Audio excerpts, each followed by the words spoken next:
Dans les jours ordinaires, nous devons avoir une communion constante avec Dieu. Regardons au Seigneur afin qu'il travaille en nous et qu'il nous rende capables d'avoir quelque chose à donner.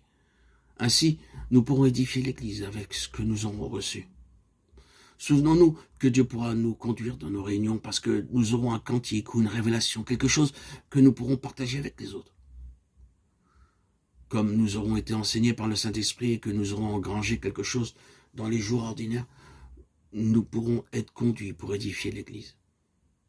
Ce que vous pouvez donner à l'Église ne peut pas procéder de vos pensées ou de vos désirs, mais de ce que vous avez reçu du Seigneur dans les jours ordinaires. Dieu vous a accordé ces choses dans les jours ordinaires de votre vie et il les a formées en vous. C'est ainsi que vous avez quelque chose qui vient du Seigneur et que vous pouvez partager avec les autres. Ni les idées, ni les doctrines ne nous sont d'un grand secours dans ce domaine. Ce qui a de la valeur, c'est ce que vous avez réellement reçu du Seigneur. Si vous répondez aux besoins de l'Église avec ce que vous avez, alors l'Église sera édifiée et les frères et sœurs pourront être aidés. Quand tous les croyants apportent à l'Église ce qu'ils ont, il y a de la vie en abondance. Nous devons nous souvenir que le Saint-Esprit, si l'état de l'Église est normal, ne conduira pas une personne à donner ce qu'elle n'a pas. Dieu s'est servi d'un âne pour parler uniquement à Balaam. Nombre, chapitre 22. Si chacun d'entre nous vit véritablement la vie qui convient à des enfants de Dieu, alors le lieu de rencontre sera aussi le sanctuaire. Prions le Seigneur pour avoir et pouvoir ainsi apporter ce que nous avons pour édifier l'Église. Aujourd'hui, il y a deux difficultés dans l'Église. L'une d'elles, c'est que ceux qui n'ont pas peuvent être persuadés qu'ils ont quelque chose. Quelquefois, un enfant de Dieu ne remplit pas les bonnes conditions, mais il insiste pour parler. Fondamentalement, Dieu ne lui a rien dit. Et il n'a pas travaillé en lui. Mais il aime parler et l'Église n'est pas édifiée.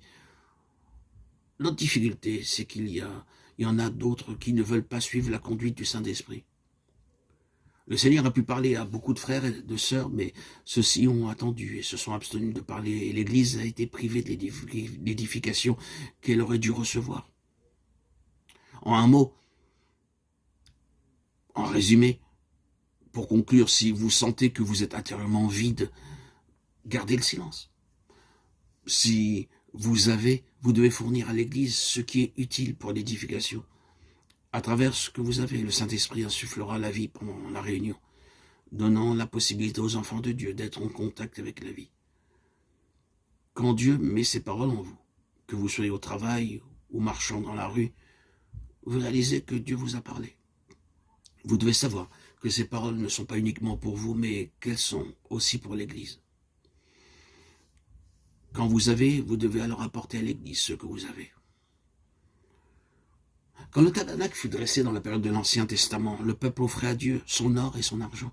Il en est même pour nous aujourd'hui. Nous devons donner ce que nous avons. Quelqu'un a-t-il une révélation? Quelqu'un a-t-il une parole d'exhortation ou bien un cantique? Que chacun apporte ce qu'il a reçu. Lorsque le tabernacle fut édifié, l'Esprit donna de la sagesse et de l'intelligence aux ouvriers pour utiliser des matériaux très différents et en construire le tabernacle. Tous les matériaux étaient offerts par les Israélites et incorporés dans le tabernacle par l'œuvre du Saint-Esprit. Aujourd'hui, si nous apportons tous tout ce que nous avons, alors l'Église pourra s'édifier sous la conduite du Saint-Esprit.